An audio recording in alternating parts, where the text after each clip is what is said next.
며칠 전인가요? 유명한 한 스님께서 이런 말을 트위터에 올렸습니다. 워킹맘들이 시간이 없어서 아이와 놀 수 없다면 애들이 일어나는 시간 6시부터 45분 정도를 애들하고 놀아줘라. 이런 말을 올렸답니다. 그리고 나서 난리가 났죠. 현실을 모르고 하는 얘기다. 그렇게 하면 워킹맘들은 죽는다. 이러고 있었죠. 그런데 인터넷을 보니까요. 그 유명한 스님에 대한 비난들이 터져나오고 있습니다. 하지만 거기서 재밌는 것이 발견이 되더란 말이에요. 그 스님은요. 그냥 스님입니다. 다시 말해서 그냥 출가한 스님이에요. 그런데 사람들이 그 스님을 이야기할 때 꼭 이 말을 붙이더군요. 하버드 출신의 똑똑한 스님이라거나 미국 유학파 하버드 출신 이 얘기를 꼭 붙여요. 그분은 하버드 출신이라서 스님이 된 게 아니고요. 불교에 귀의하며 출가하신 겁니다.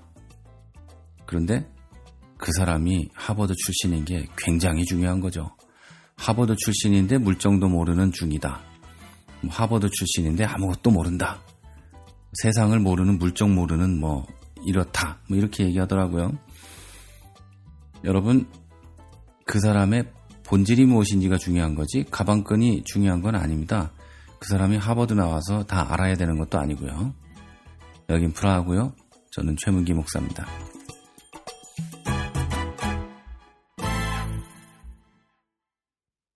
제가 오늘 오프닝에서 말씀드린 분이 누군지 여러분 다 아시리라고 생각합니다.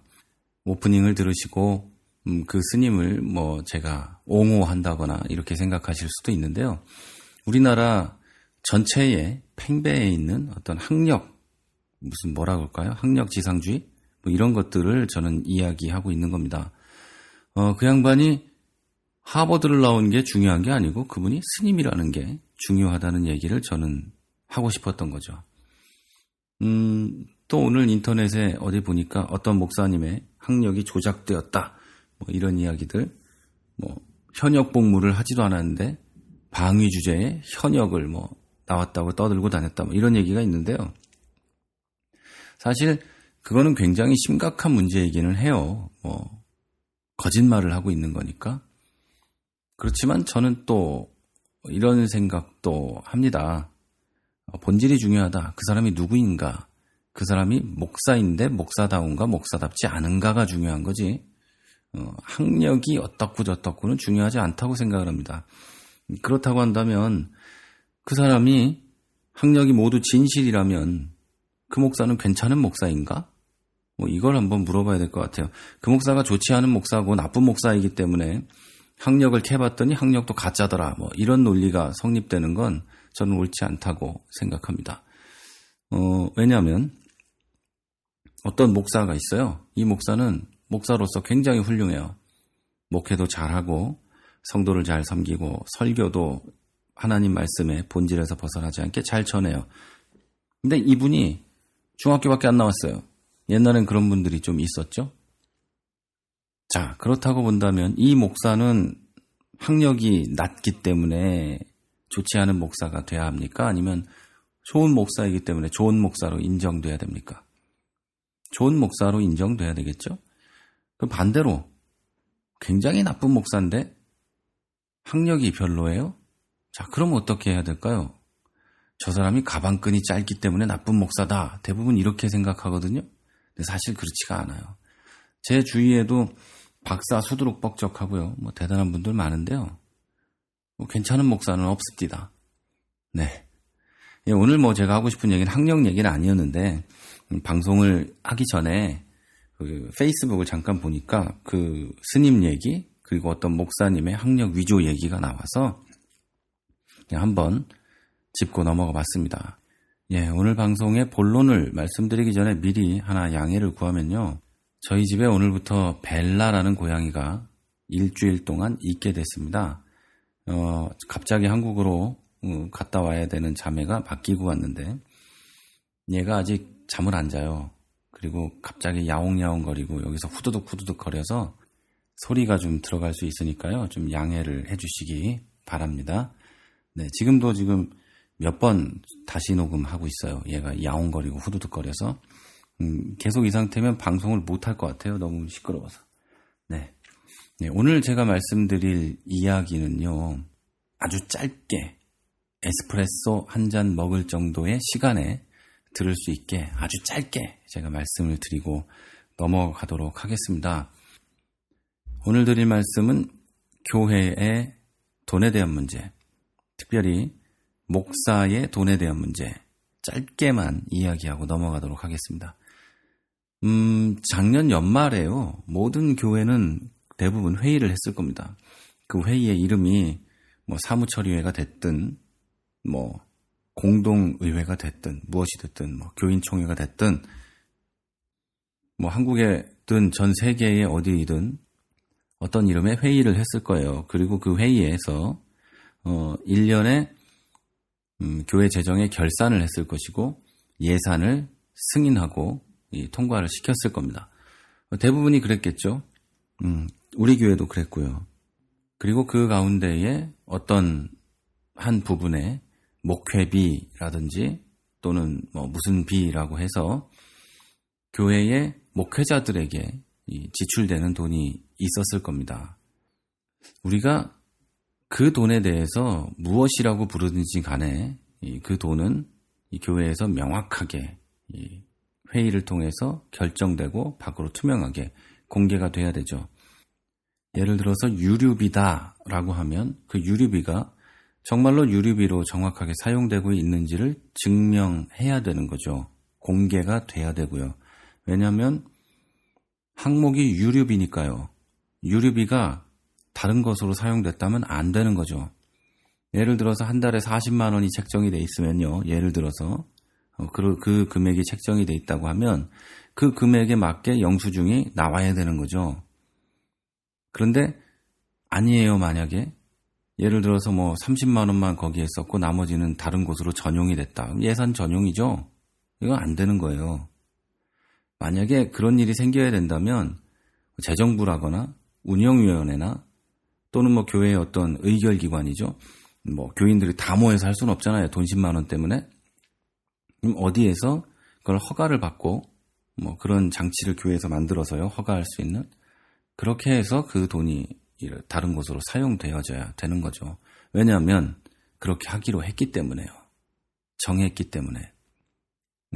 또 만약에 한 달 유류비가 40만 원씩 해서 1년에 480만 원이 책정이 돼 있는데 1년이 다 지나고 보니까 520만 원을 썼어요.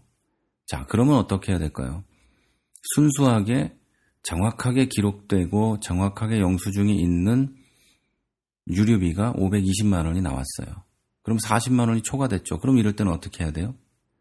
목사님이 그 40만 원을 가지고 밥 사 먹은 게 아니고 예산 책정이 480만 원으로 돼 있었으나 더 쓴 거잖아요. 그러면 신년 예산에 반영을 해야 되겠죠. 그러나 그 부분은 정확해야죠.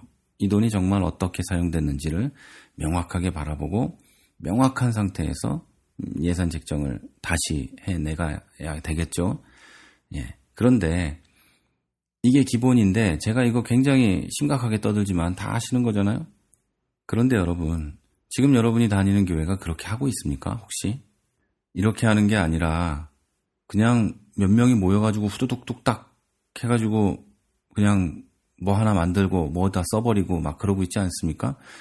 예를 들어서 목사님이 혼자 밥 사 먹는 것도 교회 돈으로 사 먹고, 목사님이 친구 목사님들 만나서 밥 사주는 것도 교회 돈으로 사주고, 목사님이 자기 아는 목사님들 또는 자기 아는 사람 선물 사주는 것도 교회 돈으로 사주고, 이러고 있지 않은가요, 혹시? 그러면 목사 사례비는 왜 받아요? 사례비는 그러면 고스란히 저축하는 겁니까? 좋아요. 목사님이 책을 읽고 또 그래야 지식이 생기면서 설교도 더 깊어질 수 있으니까 책값 좋습니다. 목사님 자녀들도 학교 다녀야 되니까 학비 좋습니다. 다 좋은데 목사가 밥 사 먹는 것도 물론 업무 시간에 점심값 교회에서 내준다. 이거 뭐 좋은 일이죠. 교회가 여유가 있다면. 그런데 목사가 돌아다니면서 아무하고나 밥 사 먹는 거를 왜 교회에서 돈을 줘야 합니까? 그리고 목사가 친구 선물 사는데 왜 그 돈을 교회에서 줘야 합니까? 목사가 가정일로 자동차를 타고 저기 멀리 뭐 지방에 또 부모님에게 갔다 오는데 왜 그 돈을 교회에서 줘야 합니까? 자, 예를 들어서 제가 여기 사는데요. 제가 한국에 계신 어머니를 만나러 한국에 갑니다. 교회에서 제 차비를 줄 이유가 없죠. 제 비행기 값을. 제가 그런데 한국에 출장을 갑니다. 그러면 교회에서는 제 비행기 값을 줘야죠. 물론 우리는 아직 그런 여유가 안 되기 때문에 책정도 안 하고 하지도 않지만 여러분 잘 생각을 해보셔야 돼요. 목사가 무소불위의 권력을 누리게 하는데 일조하는 사람들은 아무 말 없이 그냥 바라보고 아이씨 하고 있는 사람들이에요. 그러면서 비겁하게 뒤에서 욕하고 있는 사람들, 이들이 목사가 무소불위의 권력을 누리게 만드는 겁니다. 교회에 돈을 마음대로 사용하는 목사들이 있다면, 그리고 그것에 대해서 경계하거나 경고하거나 또는 견제하는 사람이 교회 안에 없다면 심각한 문제가 있는 겁니다. 여러분 그거 잘 생각하셔야 돼요. 또 어떤 목사는 이런 사람도 있어요. 부교역자들, 부목사들, 전도사들, 교구 담당 목사들은 담임 목사 자기가 고용한 사람이고 하니까 또 내 마음이니까 그 사람들은 너네들 신경 쓰지 마라. 이런 거예요. 예산 편성을 하는데 있어서 부목사나 전도사, 교구 목사 이런 사람들에 대해서 그 사람들의 처우에 대해서는 목사가 말하지 않으면 니네는 말하지 마라. 이런 말을 하는 그런 목사님들도 꽤 많이 있어요. 그러니까 내 월급은 한 1,000만 원 되는데 부목사 월급은 100만 원이에요. 그래서 교인들이 그걸 보고 담임 목사님은 1,000만 원이시지만 그것과 상관없이 부목사가 100만 원을 받는다면 생활을 할 수가 없으니까 그 사례비를 올립시다 얘기하면 담임 목사가 나 그때 그랬어. 나도 그때 그랬고 그러니까 그리고 너희들 우리 집사님들 신경 쓰지 마세요. 장로님들 신경 쓰지 마세요. 내가 부목사나 전도사들은 관리하니까 신경 쓰지 마세요. 내가 해주는 거예요. 이런 말을 하는 사람들이 굉장히 많이 있어요. 심지어는 목사 종이지 하나님 종이 아니라고 하는 사람들도 있으니까요. 그리고 어떤 목사는 자기가 교회의 최고 결정권자다 이렇게 생각을 하는 사람도 있어요. 대통령으로 생각하는 건지 뭔지는 모르겠는데요. 사실 대통령도 법을 만들거나 이런 사람은 아니잖아요. 최고 결정권자가 아니란 말이죠. 이 정부의 수반이 대통령인 거지. 하다못해 나라도 삼권 분립이 돼 있는데 교회가 목사가 최종 결정권자가 된다는 어떤 그런 생각은 어디서 나오는 건지를 저는 알 수가 없네요. 예. 하여튼 짧게 한다고 해놓고 좀 길게 얘기했는데요. 횡설수설일지도 몰라요. 지금 밤이 깊고 하는 바람에 횡설수설일지도 모르는데요. 여러분 이런 말씀을 드리고 마치고 싶습니다. 교회 안에 돈은요. 하나님께서 그 교회를 운영하고 또 그 교회를 통해서 선교하고 또 가난한 사람을 도우라고 그 교회에 허락하시고 주신 돈입니다. 그리고 하나님께서 그 교회에 그만큼을 맡기셨다는 것은 그 교회의 구성원 각 사람 한 사람이 그것에 대해서 책임을 져야 한다는 겁니다. 말하자면 달란트의 비유에 나오는 그들과 같은 책임을 져야 한다는 거예요. 애부터 어른까지.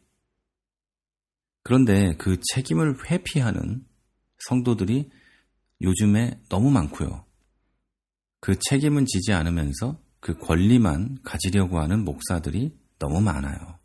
목사뿐 아니라 장로들까지 너무너무 많습니다. 여러분, 그러면 안 돼요. 하나님이 우리에게 맡긴 돈은 우리가 책임을 져야 되는 거예요. 그걸 어디에 썼는지 1원 하나까지 책임을 져야 돼요. 그러려면 교회가 예산을 결정할 때 대충 하고 넘어가면 안 돼요. 전부 머리를 싸매고 그것에 대해서 전투적으로 임해서 예산을 잘 짜야 돼요. 그리고 예산이 짜여졌다면 최대한 예산대로 사용할 수 있도록 하되, 만약에 그렇게 안 될 것 같다. 예를 들면 저쪽으로 좀 더 써야 되고 이쪽은 줄여도 되겠다 싶으면 연중에도 회의를 통해서 제대로 해내가야 된다는 겁니다. 누구 하나도 그것에 대해서 내 거야 라는 마음을 가져서는 안 돼요. 내 거야 라는 마음을 가지면 내 마음대로 해도 된다고 생각하고요. 그러면 그거는 망하는 겁니다. 여러분, 두서없는 이야기를 오늘은 했습니다. 좀 정신이 없어서요. 이 고양이 때문에 죄송하고요. 내일부터는 좀 더 정신이 있는 방송을 할 수 있도록 하겠습니다. 오늘 생각은 많았는데 정리를 좀 잘 못한 것 같아서 들으신 여러분께 죄송하다는 말씀 드리고 싶고요.